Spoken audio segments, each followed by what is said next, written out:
예수님께서 어느 날 제자들에게 질문을 하셨습니다. 그 질문은 예수님이 제자들에게 첫 번째 한 질문입니다. 사람들이 나를 누구라고 하느냐 이렇게 물었어요. 제자들은 사람들이 예수님을 엘리야라고도 하고 에레미야라고도 하고 세례 요한이라고도 하고 선지자 중에 한 분이라고도 했다고 말을 했습니다. 그때 예수님이 제자들이 물었어요. 그러면 너희는 그러면 나를 누구라고 하느냐? 이렇게 질문을 했어요. 자, 우리는 이 질문에서 중요한 것을 반드시 발견해야 됩니다. 우리는 신앙생활을 하는 데 있어서 가장 중요한 것이 무엇인지를 발견해야 돼요. 예수님에게 있어서 에레미야처럼 사랑하고 동정을 베풀고 눈물을 흘리고 이런 부분이 있습니다. 그러나 분명한 사실은 아무리 사랑하고 동정해주고 그래도 죄의 저주를 해결할 수 없습니다. 아무리 사람이 사랑해주고 동정을 베풀어도 사단의 손아귀에서 빠져나올 수가 없어요.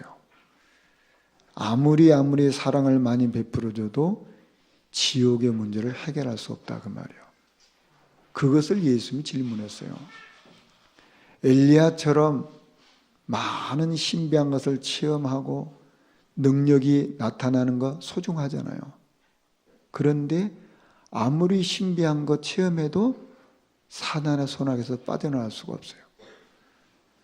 아무리 신비한 걸 많이 봐서도 죄의 저주를 해결할 수 없고요.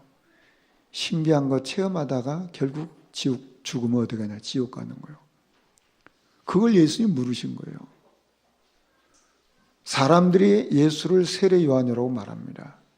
세례 요한은 굉장히 바르게 정직하게 성실하게 사는 사람을 말하는 거예요. 우리는 예수 믿고 하나님 자녀 됐으니까 당연히 바르게 정직하게 성실하게 살아야 되죠. 그러나 아무리 바르게 살고 성실하고 정직하게 산다고 해서 죄 문제 해결됩니까? 사단의 손아귀에서 빠져나오냐 그 말이에요. 지옥의 문제가 해결되냐 그 말이에요. 예수님은 그것을 질문했어요. 선지자 중에 한 분인 것처럼 성경을 많이 알고 뭔가 많이 배우면 되는 줄 압니다. 여러분 아무리 성경을 많이 알아도 아는 것 그 자체로 사단이 꺾이는 게 아닙니다.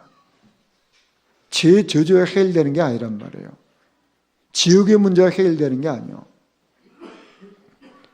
주님께서는 이걸 질문했어요.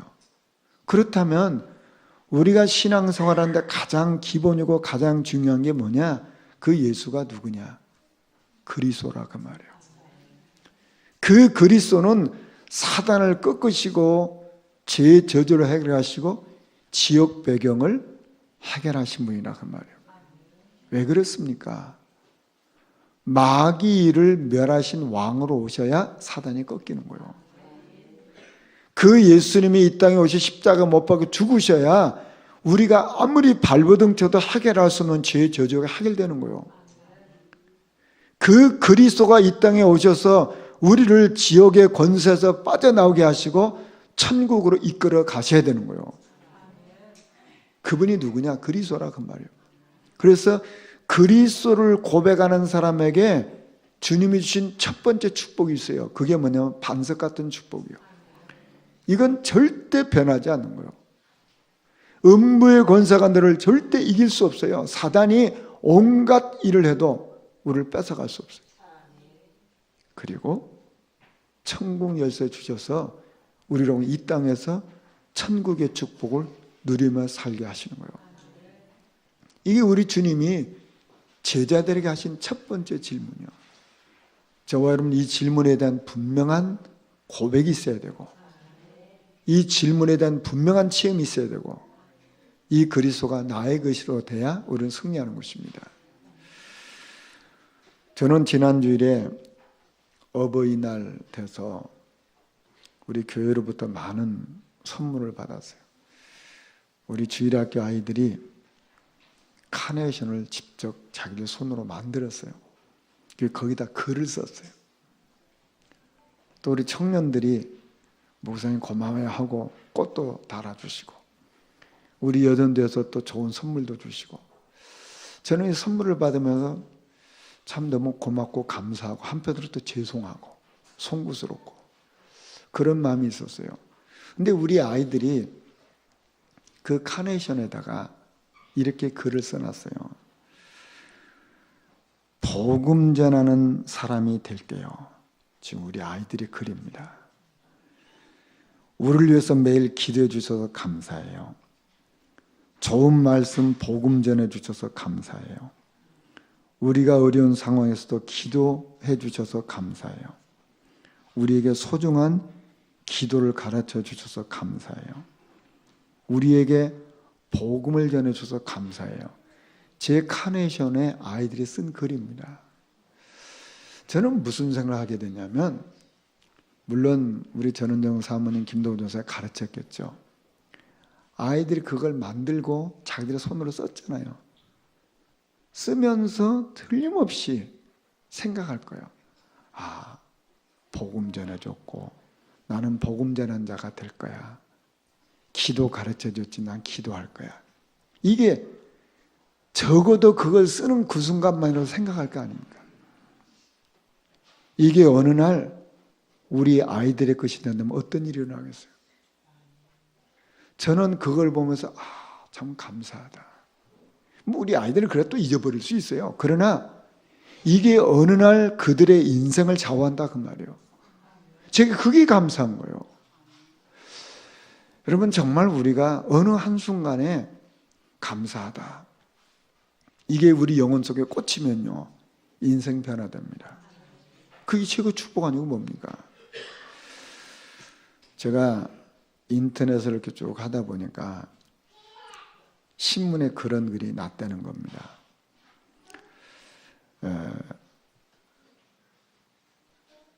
나이가 많고 병든 아버지를 단돈 10만 원에 판다는 광고가 났다는 거예요. 사람들이 그 광고를 보면서 야, 세상이 말세다. 어떻게 아버지를 팔아? 뭐 그런 사람도 있고, 어떤 사람들은 그 나이 들고 병들었는데 누가 사가겠어? 그런 사람도 있고, 뭐 여러 부류가 있지 않겠습니까? 그런데 어느 젊은 부부가 그 광고를 보고 주소지를 찾아갔어요. 이제 아버지 사겠다고. 그런데 이제 한 할아버지가 있는 거예요. 그거 왜 왔냐? 그랬더니 이 주소 광고 보고 아버지 사러 왔어요. 그랬더니 그 사람 내가 아는데 그 사람 병이 들어서 얼마 못 살아. 그리고 나이가 많아. 근데 그런 사람을 아버지로 살 거야? 그랬더니 자기들 인생 얘기하는 거예요. 이 젊은 남자가 어렸을 때 부모를 잃었어요. 또 부인도 어렸을 때 부모를 잃었어요. 근데 어떻게 해서 두 사람이 만나서 가정을 이뤘는데 어머니 아버지가 없이 자랐기 때문에 아버지란 말을 좀 하고 싶은 거예요. 근데 그걸 할 수가 없잖아요.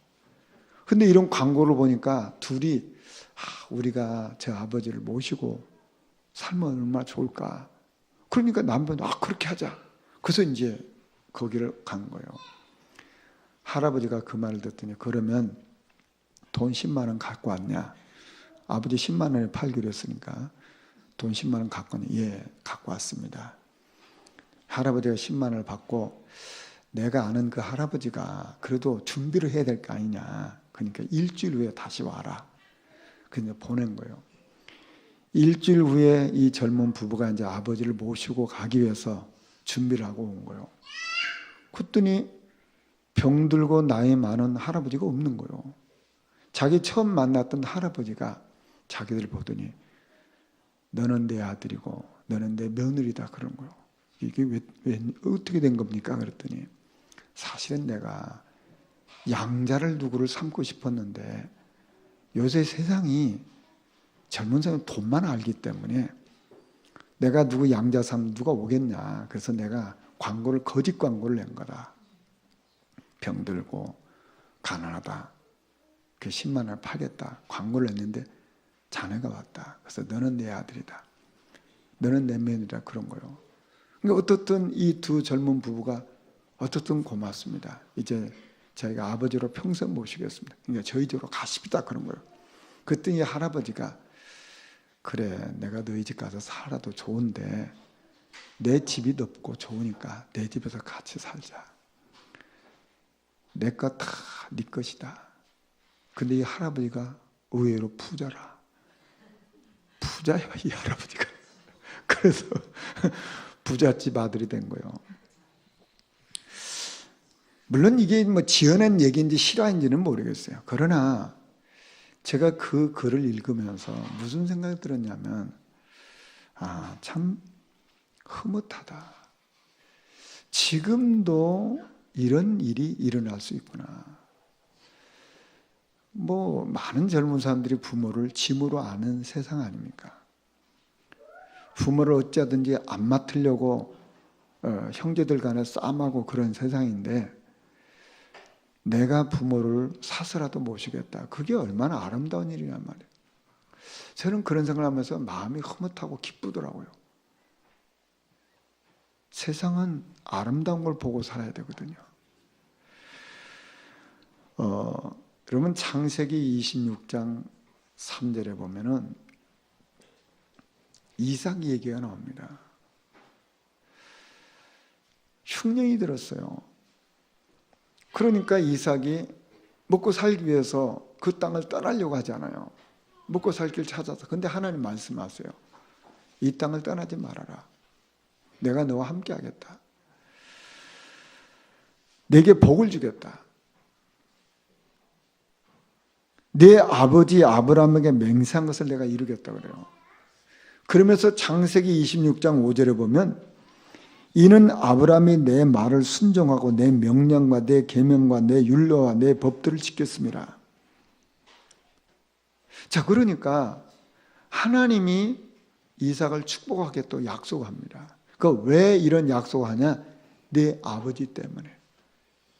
내 아버지 아브라함 때문에 그 말이에요. 여러분, 축복은요, 내려오는 것입니다. 그 부모를 통해서 축복이 내려가는 거예요. 증거가 있잖아요. 그 땅에서, 그 흉년된 그 땅에서 이삭이 농사했는데 100배의 축복을 받았어요. 그 시대의 최고 재산은 우물이에요. 근데 우물을 팔 정도가 아니라 샘의 근원을 찾아냈어요. 이 누가 이렇게 하시는 겁니까? 하나님이 이삭을 축복하는 거예요. 누구 때문에요? 그 아버지 아브라함 때문에. 성경 그렇게 말씀하고 있어요. 시편 37편 25절 26절에 보면 다윗의 고백입니다. 내가 어려서부터 늙기까지 의인이 버림을 당하거나 그의 자손이 걸시감을 보지 못하였도다. 그는 종일토록 은혜를 베풀고 꾸어주니 그의 자손이 복을 받는도다. 여러분 보시죠. 이 다윗의 인생을 살고 보니 의인의 자손이 걸식하는 걸 못 봤다. 그 의인의 자손들은 종일토록 남에게 은혜를 베풀고 꾸어줄 만큼 축복을 받더라 그 말이에요. 그 자손이 복을 받는다고 해서 이게 다윗의 고백입니다.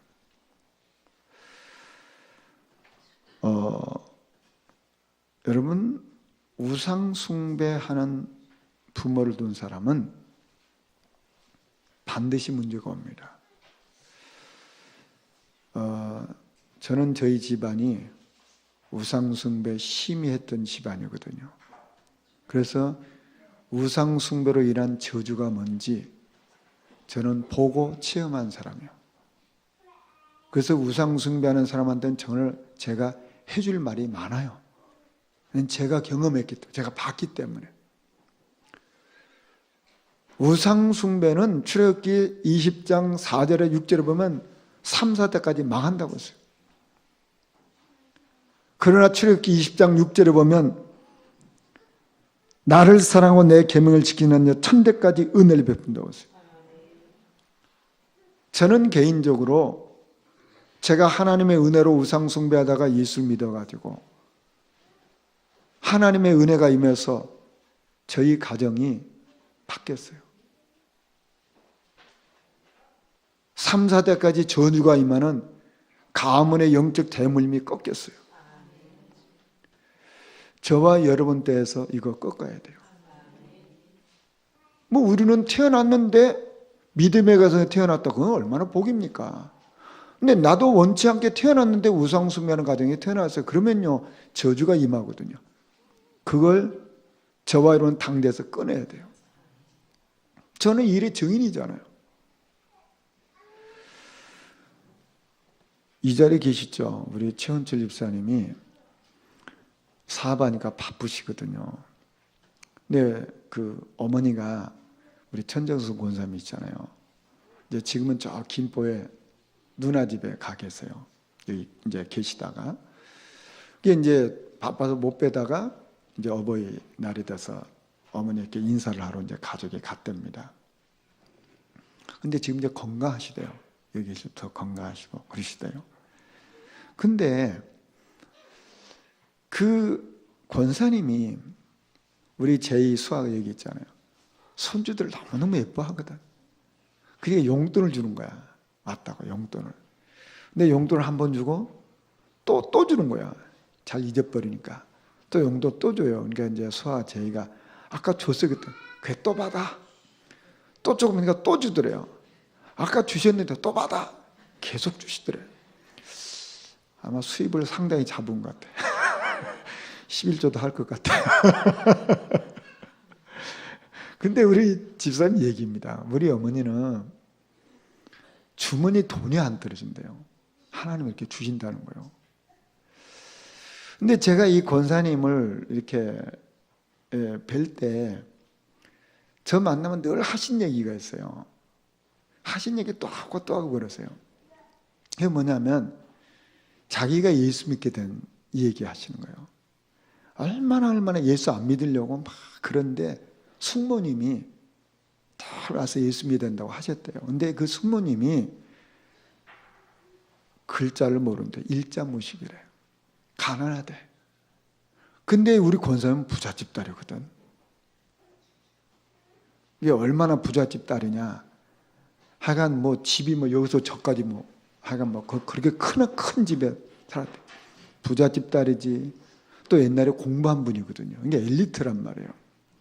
근데 그 숙모님이 일자무식이고 가난한 그 숙모님 와서 자꾸 예수 믿으라는 거예요. 근데 이제 안 믿겠다고 막 빼고 그랬는데 결국은 그 숙모님 때문에 예수 믿으신 거예요. 그런데 그 숙모님이 어떻게 됐냐? 그 권사님 저한테 항상 그 얘기하는 거예요. 그 숙모님이 다 하나님 앞에 기도하고 목사님 섬기고 교회 되도록 하는 분인데 그 자손들을 축복하더라는 거예요. 지금 뭐 서울에 다 그 자손들이 뭐 축복받은 그 모습으로 사신다는 거예요.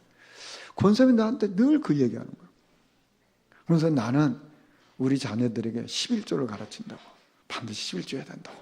그렇게 하신다는 거예요. 그게 권사님이 늘 저한테 하신 얘기예요. 여러분 부모의 축복이 반드시 있습니다. 성경이 약속하고 있고요. 우리 많은 믿음의 사람들이 증인들로 서 있어요. 저는 저 자신과 우리 성도들은 우리 자녀들 축복하는, 축복을 물려주는 그런 인생 살아야 될 줄 저는 믿습니다. 오늘 말씀해 보면 이 사단이 하와에게 찾아가서 참으로 하나님이 이 동산에 있는 거 먹지 말라고 했냐? 그러는 거예요. 이게 무슨 얘기입니까? 어찌하든지 하나님의 말씀을 의심하게 하려고 이 사단이 수를 쓰는 거잖아요. 정말 이게 먹지 말라고 했어? 그 말은 무슨 말입니까? 뭔가를 하나님이 숨기고 있는 거 아니냐 말이야. 뭔가 좋은 거 있는데 그걸 너 못 먹게 해가지고 그거 누리지 못하게 하는 게 아니냐 말이에요. 하나님 뭔가 너를 감추고 있는 게 아니냐 말이에요. 그래서 하나님을 의심하게 만들어서 하나님의 말씀을 믿지 못하도록 사단이 속이는 거잖아요. 여러분, 사단이 하는 가장 중요한 일이 뭔지 아십니까? 거짓말 해갖고 속이는 거잖아요. 거짓의 압이거든. 자, 그러니까 벌써 이 하와가 이 사단의 말을 들으니까 어떻게 됩니까? 먹을 수는 있으나 그래요. 여기에 벌써 마음이 흔들렸거든요. 하나님이 분명히 말씀해서 동산에 있는 거 다 먹으라. 그러나 딱 한 가지만 먹지 말고 다 먹으라고 했는데 먹을 수 있으나 하고 뭔가 꼬리를 내리는 거예요. 여러분 보시죠. 사람이 의심이 생기면 그때부터 말 꼬리가 내려지잖아요. 이제 이렇게 어서 당하는 거예요. 그러면서 이 하와가 하나님의 말씀에, 그러지만 이미 하나님의 말씀을 의심하고 있는 거예요. 하나님의 말씀에 먹지 말라고, 그건 만지지도 말라고 했다고. 이게 뭡니까 지금? 그러니까 사단이 한번 그 생각 속에 딱 들어가니까 이제 다 흔들리는 거예요. 그래서 결국은 어떻게 됩니까? 그 선악을 알게 하는 나무 열매를 먹으면 반드시 죽는다고 했는데 죽을까 하나 이렇게 바뀌어버리는 거예요. 사단의 속임수에 넘어간 겁니다. 문제는 뭡니까? 지금도 사단은 건재합니다. 지금도 사단은 하와를 속이는 것처럼 사람들에게 와서 똑같은 방법으로 속이는 거예요. 결국 그래서 하나님의 말씀을 믿지 못하게 하고, 결국 그래서 어떻게 합니까? 지옥으로 끌고 가는 거예요. 이건 창세기 3장 사건은 지금도 똑같이 일어나고 있는 거예요. 하와를 속이고 무너뜨린 것처럼 지금도 똑같이 이 땅의 사람들 속이는 거예요. 저와 여러분이 이 사단의 속임수에 과거에 속았던 사람들 아닙니까? 근데 문제는 뭡니까? 구원받은 이후에도 또 속아가지고 불신앙하고, 그게 문제잖아요. 오늘 저는 찬송가 435장을 택했습니다. 나의 영원하신 기업 생명보다 귀하다고 했어요. 시편 127편 3절에 보면 자식들은 여호와의 기업이라고 그랬어요. 여러분 보시죠. 하나님은 가정이란 기업을 세우셨어요. 하나님은 교회라는 기업을 세우셨어요. 가정과 교회는 하나님이 세우신 기업이에요. 그래서 이 기업을 우리는 성경에 나타난 이 통용되는 진리를 가지고 이 기업을 지켜야 돼요. 에베소 5장 17절에 보면 어리석은 자가 되지 말고 오직 주의 뜻이 무엇인지 이해하라고 했어요. 여러분, 우리는 이 시대를 살아가면서 이 시대를 분별하는 지혜를 배워야 돼요. 모든 시대에 통용되는 진리가 있어요. 이걸 절대 버려서는 안 되는 거예요. 여러분 보시죠. 모든 시대에 통용되는 진리가 뭔지 아십니까? 하나님의 말씀에 대한 권위요. 하나님에 대한 권위요. 그리고 하나님이 부모에게 주신 권위가 있어요. 하나님이 교회에 주신 권위가 있어요. 하나님이 가정에 주신 권위가 있다 그 말이에요. 이것은 예나 지금이나 통용되는 진리예요. 지금 이 시대에 이 권위가 왜곡되고 있어요. 부모의 권위가 점점 없어지고 있어요. 부모 스스로가 권위를 내팽개치고 있어요. 그리고 자식이 부모의 권위를 인정을 안 하려고 하고 있어요. 이건 분명히 잘못된 거예요. 하나님이 가정에 권위를 주셨어요. 하나님이 교회에 권위를 주셨다 그 말이에요. 훌륭해서가 아니에요. 훌륭하고 좋기 때문에 권위를 준 게 아니란 말이에요. 하나님이 이 세상을 통치하는 방법이에요. 하나님이 이 세상을 움직이는 방법으로 가정에 권위를 주시고 교회에 권위를 주셨어요.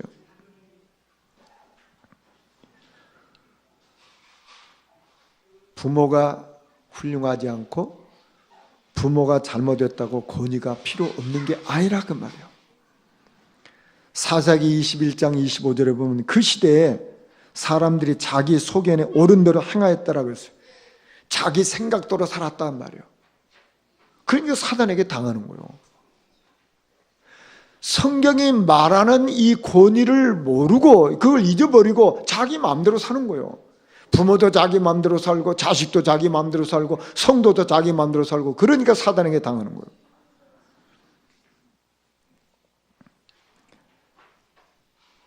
우리는 하나님이 주신 말씀의 원리가 통용되는 진리입니다. 자식은 부모를 공경하고 부모에게 효도하는 것이 통용되는 진리예요. 부모는 자식을 사랑하고 말씀으로 믿음으로 훈계하는 것이 통용되는 진리라 그 말이에요. 남편은 아내를 생명처럼 사랑하는 것이 통용되는 진리예요. 아내는 남편에게 순종하는 것이 통용되는 진리라 그 말이에요. 근데 지금 이 진리가 왜곡되고 있어요. 직장에서 상사는 부하를 내 몸처럼 사랑하고 또 부하 직원은 상사를 주인처럼 섬기고 그게 통용되는 진리라 그 말이에요. 이게 하나님이 인정하시는 그런 권위 앞에 복종하는 성도의 삶입니다. 그런데 이것이 지금 흔들리고 있고 무너지고 있어요. 여러분, 절대적으로 부모가 자식보다 훌륭하기 때문에 권위가 있는 게 아니에요. 하나님이 부모로서 권위를 주셨어요. 여러분, 교회가 아무 흠이 없기 때문에 권위가 있는 게 아니에요. 교회가 흠이 있어도 하나님은 교회에다가 권위를 주셨어요. 그걸 인정하지 않으면 신앙생활이 안 되는 거예요. 부모라고 해서 권위를 갖다 마음대로 쓰는 게 아니죠. 하나님이 가정을 이루라고 그런 권위를 주신 거예요.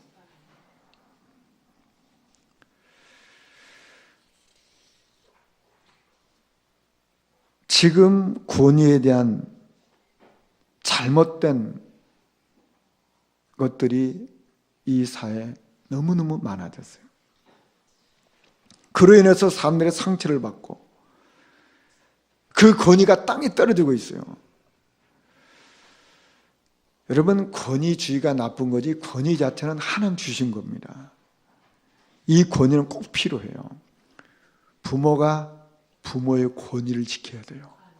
그래야만 가정이 사는 겁니다. 학교의 선생님이 학교 선생의 권위를 지켜야 가정이, 그 학교가 사는 거예요. 근데 이 시대는 얼마나 지금 잘못됐는지 권위를 다 부정해요. 그것은 잘못된 겁니다. 에베소 5장 21절에 그리스도를 경외함으로 피차 복종하라고 했어요. 내가 그리스도를 경외하게 되면 부모의 권위를 가지고 자녀를 볼 수 있어요. 내가 그리스도를 경외하면 자녀가 부모를 경외하게끔 돼 있어요. 그리스도를 경외하는 남편은 아내를 사랑하게 돼 있고 그리스도를 경외하는 아내는 남편을 존경하게끔 돼 있어요. 그게 당연한 거예요. 그게 통용되는 진리라 그 말이에요. 그리스도를 경외하면 상사가 후배를 사랑해요. 그리스도를 경외하면 후배가 상사를 존경해요. 그게 아름다운 거예요. 그게 세상에 예나 지금이나 통용되는 진리라 그 말이에요. 그래서 사람은 반드시 배워야 돼요. 길들여지지 않는 짐승을 들짐승이라고 하잖아요.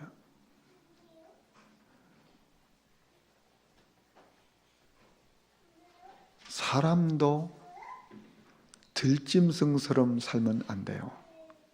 길들여져야 되거든요. 어떤 사람이 그러더라고요. 나는 야생마처럼 야성적인 사람이 좋다고 그래요. 그거 인성 몰라서 그래요. 야생마고 살아보세요. 뒷발칩니다. 앞발에 채이고요. 절대 그렇지 않아요. 말 함부로 하는 사람하고 살아보세요. 그게 몰랐을 때는 멋있는 것처럼 보이죠? 아니요. 그 말 때문에 인생 실패합니다. 그것 때문에 가정이 무너지는 거예요. 사람들이 착각하는 거예요. 아닙니다. 절대 사람은 길들여져야 돼요. 배워야 돼요. 배우지 않으면 절대 안 되게 돼요. 어느 집에서 부부가 맨날 싸우는 집안이 있어요. 어느 날 부부가 싸움을 하고 있는데 싸움하다 보니까 말이 곱게 나오지 않잖아요. 미친년아 그런 거예요. 미친년아. 그 집 아이가 아빠 미친년이 뭐야? 그런 거예요. 그 여자란 말이야. 그런 거예요. 애한테는 뭐라고 말하는 거예요. 여자란 말이야. 애가 미친년은 여자구나. 또 싸움하는 거예요. 엄마 아빠가 막 싸우니까 미친놈 미친놈 그러잖아요. 애가 물었어. 엄마 미친놈이 뭐야? 남자란 말이야. 미친놈은 남자구나. 또 싸움하는 거예요.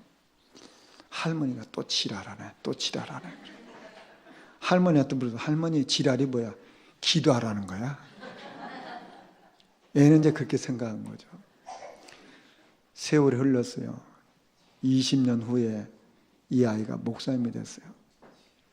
강단에서 교인들을 모아놓고 자 우리는 지금 지랄할 시간입니다. 미친놈은 왼쪽에 앉고 미친년은 오른쪽에 앉으십시오. 우리 다 같이 지랄합시다 그런 거예요.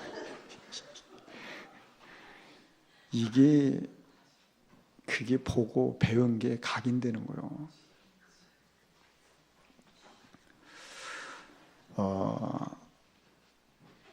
사람은 가장 중요한 기본적인 것을 배워야 됩니다. 그게 가정 안에서 그게 교육이 돼야 되는 거예요. 우리가 부모를 귀하게 여기는 것은 가장 중요한 기초적인 삶이에요. 여러분 가정교육이 안 되어지면 사실은 사회생활이 힘듭니다. 혹시 우리 가정이 믿음 안에서 좋은 가정에서 자랐다면 그건 참 감사한 일이에요. 근데 만약에 우리 가정에서 그런 걸 본 적이 없고 배운 적이 없다면 반드시 언약으로 붙잡으셔야 돼요. 가정의 대물림이 반드시 나에게 와요. 부모가 늘 싸우는 사람은 자식이 나는 안 싸울 거야 안 싸울 거야 그리고 결혼하면 부모처럼 쌈박질해요. 실제가 그래요. 부모가 매 술만 퍼마시면은 자식이 나는 안 마실 거야 안 마실 거야 그러면서 더 퍼마셔. 그렇게끔 돼 있어요. 반드시 내 데서의 저주를 끊어야 돼요. 이게 언약으로 붙잡고 한을 붙잡고 싸워야 돼요. 가문의 영적 대물림을 내 데서 끊어야 된다 그 말이에요. 그게 그냥 되는 게 아니란 말이에요. 싸워야 되는 거예요. 이게 신앙생활은 사실이거든. 근데 그걸 놓치고 내 마음대로 될 수 있다고 착각은 아니요. 그렇지 않아요. 여러분 혹시 윗사람을 존경할 줄 모르고 윗사람 무시하는 사람요, 이거 큰 병입니다. 큰 병이요. 윗사람 앞에 함부로 하는 사람 이거 큰 병이요. 이거 그 반드시 치유받아야 되고 싸워야 돼요. 영적 싸움해야 돼요.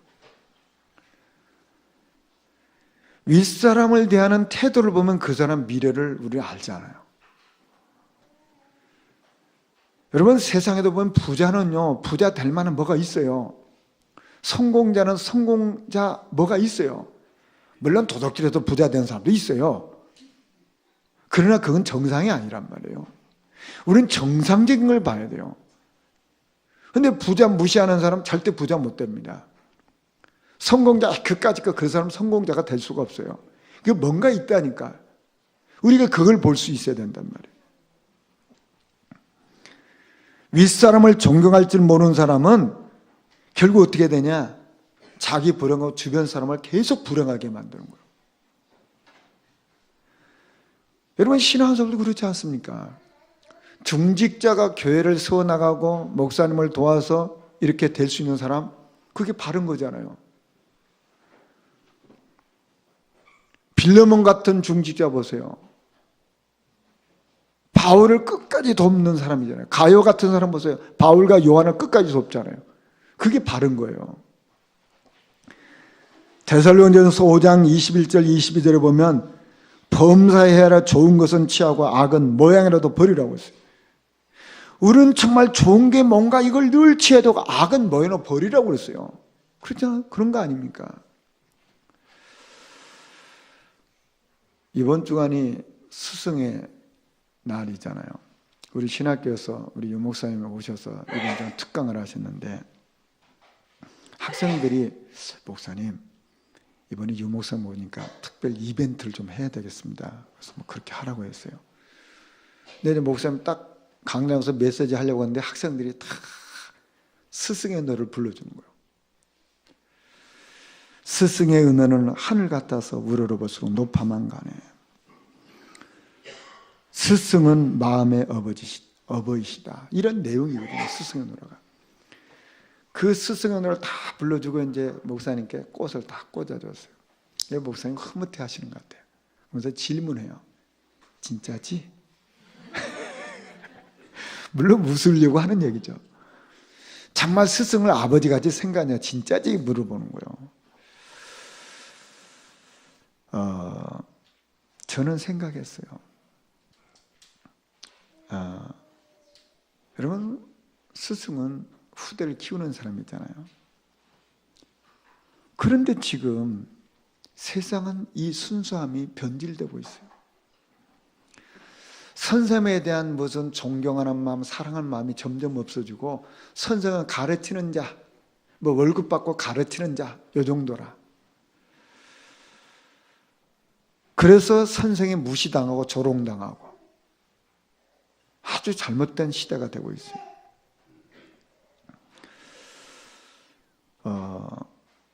제 아이가 초등학교 다닐 때 오늘 집에 와서 막 불평을 하는 거예요. 자기 선생님이 오늘은 수업 시간에 계속 횡설수설했대요. 한 얘기 또 하고 한 얘기 또 하고 막 그렇게 했대요. 가만히 제가 얘기 들어보니까 선생님이 아마 그 전날 술을 너무 많이 드셨나 봐요. 그래서 술이 아직 안 깼는데 또 출근을 하셔야 되니까 출근을 하셔갖고 한 얘기 또 하고 한 얘기 또 하고 이제 술주정을 부린 거죠. 우리 애가 와서 이제 그 얘기를 저한테 하는 거예요. 이제 제가 동의해 주길 원하는 거죠. 저는 그런 얘기 들으면 절대 동의 안 하거든요. 아마 선생님 뭐가 좀 불편했겠지. 그러면서 이제 지나갔어요. 저희는 아이들이 자랄 때 선생님들에게 반드시 선물을 준비해서 줬거든요. 반드시 매해 줬어요. 근데 그 선생님은 특별히 저희 집 사람이 티셔츠 좀 비싼 걸, 저희가 뭐 선물하는 건 뭐 손수건 뭐 양말 그런 정도인데 요 선생님에게는 특별히 티셔츠 좋은 걸 선물을 했어요. 편지를 써가지고 우리 아이들을 가르쳐서 고맙다고. 왜 그런 일을 한 줄 아십니까? 내 아이 교육 때문에 그런 거예요. 그 선생이 잘했다는 게 아니잖아요. 여러분 보시죠. 우리 아이가 선생을 좋아해야 공부합니다. 선생이 싫어하면요 공부 안 되게끔 돼 있어요. 아이가 학교를 좋아해야 공부를 하는 거지 학교를 싫어하는데 공부를 하겠냐고 말이에요. 여러분, 우리는 뭐가 가장 바른 것인지를 분별할 수 있어야 되는데 그걸 분별을 못하는 거예요. 물론 선생님 중에 이상한 선생님도 있어요. 그런데 그게 전부가 아니잖아요. 뭐 선생님한테 우리가 좀 잘해주고 그게 무슨 뇌물입니까? 아니거든요. 저는 지금 이 사회에 굉장히 잘못된 일로 가고 있어요. 우리 자녀들에게는 바르게 가르쳐야 되고 순수하게 가르쳐야 돼요. 그래야 바른 거 아닙니까? 갈라디아서 6장 6절에 보면 가르침을 받는 자는 말씀을 가르치는 자와 모든 좋은 것을 함께 하라고 했어요. 우리는 뭐가 가장 바른 것인가, 뭐가 가장 선한 것인가, 뭐가 순수한가 늘 그거 분별해서 아이들에게 가르쳐 줘야지. 애들 이상하게 물들게 하면 되겠냐 그 말이에요. 여기 자식을 가르치는 부모들의 마음이 한결같잖아요. 부모의 마음에 내 자식이 참 얘는 괜찮다. 될 만하다. 그 아이는 반드시 되게끔 돼 있어요.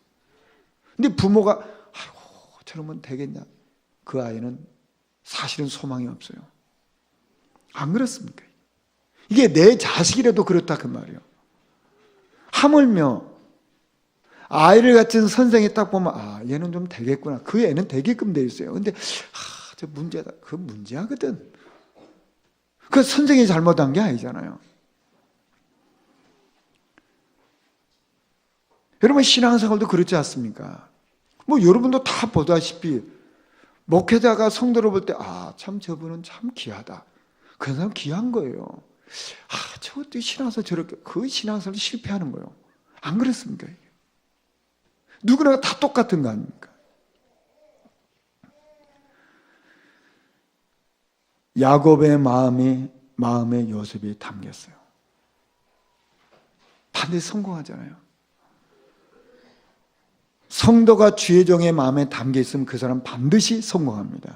영적으로요.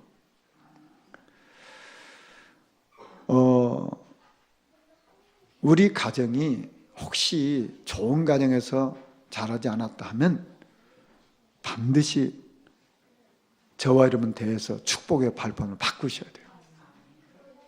그 저주가 끊어져야 돼요. 좋은 가정에서 자랐다면 그건 얼마나 큰 축복입니까? 그렇지 못했다면 이거 언약 하늘 붙잡고 바꿔야 돼요. 잠언 30장 5절에 하나님의 말씀은 다 순전하며 하나님은 그를 의지하는 자의 방패시냐고 했어요. 하나님의 말씀은 다 순전해요. 이 우리는 가장 바르게 붙잡아야 돼요. 하나님은 그를 의지하는 자의 방패시라고 했어요. 방패로 삼아야 돼요. 그래서 결국은 저와 여러분의 응답의 장소 중에 장소는 우리 생각입니다. 오늘 내가 뭘 생각하고 있느냐? 그게 응답의 장소예요. 내가 오늘 예배 드리고 오늘 내가 말씀을 듣고 내가 오늘 찬양하고 기도하고 정말 전도를 생각하고 우리 후대를 생각하고 내 가정을 생각하고 교회를 생각하고 그게 응답이라는 거예요. 고린도후서 5장 18절에 모든 것이 하나님께로 났나니 저가 그리스도로 말미암아 우리를 자기와 화목하게 하시고 우리에게 화목하게 하는 직책을 주셨다고 했어요. 그리스도로 말미암아 우리를 화목하게 하셨어요. 그리고 우리 인생은 바로 뭐냐면 화목케 하는 직책을 주셨단 말이에요. 여러분 보시죠. 지금 세상이 깨어지고 있어요. 가정이 깨어지고 있어요. 부모 자식 간의 관계가 깨어지고 있어요. 부부 간의 관계가 깨어지고 있어요. 선생님과 제자의 관계가 깨어지고 있어요. 교회와 성도와 성도가 깨어지고 있어요. 그리스도로 말미암아 하나님과 화목하게 하고 우리로 하여금 이 깨어진 관계를 화목케 하는 직책을 주셨다 그 말이에요. 우리 힘으로 할 수가 없잖아요. 그리스도로 말미암아 하나님과 화목하게 하는 이 힘을 가지고 우리는 이 땅에서 화목하게 하는 직책의 축복을 누려야 돼요. 나 때문에 우리 가정이 부모와 자녀가 관계가 부부 관계가 회복돼야 돼요. 이게 하나님 뜻이잖아요. 나 때문에 교회 안에 성도들이 화목하게 되는 게 하나님 뜻이잖아요. 나 때문에 우리 사회에 깨진 관계 회복되는 게 하나님 뜻이잖아요. 그리스도가 나의 주인이시고 왕 되시면 바뀌는 거예요. 그리스도가 나의 주인이고 왕 되면 내가 가정 안에서 내가 어떻게 해야 될지 분별할 수 있는 지혜가 생기는 거예요. 힘이 있는 거예요. 그래서 가정을 바꾸는 거예요. 어떤 사람이 가정이 깨어지길 원합니까? 어떤 사람이 부모 자식 관계가 깨어지길 원합니까? 어떤 사람은 부모 자식 원수라, 원수. 왼수하고 사는 거야, 왼수. 이놈은 왼수 그러는 거야. 그건 관계가 깨진 거잖아요. 이 원수 관계를 깰 수 있는 분은 그리스도밖에 없어요. 저와 여러분의 그리스도 언약 붙잡고 이 사단이 가정을 깨고 있잖아요. 부부관계를 깨고 있잖아요, 사단이. 부모 자식 간에 이 원수되게 만들고 있잖아요. 이게 교회 안에 원수를 깨고 있잖아요. 그리스도만 하나님과 우리를 화목하게 하는 거예요. 우리를 그리스도로 말미암아 화목하는 직책을 주셨어요. 나 때문에 가정의 회복이 돼야 되고, 부부간에 부모 자식 간에 이거 회복돼야 돼요. 성도 안에서 회복돼야 돼요. 내가 가는 곳마다 회복하게 하는, 화목하는 직책, 이 축복 누려야 돼요. 이게 하나님이 원하시는 거예요. 말씀을 정리하겠습니다. 분명히 내려오는 축복이 있거든요. 후대에게 믿음의 축복 반드시 전달해야 돼요. 가문의 저주는 저와 여러분 때에서 끊어져야 돼요.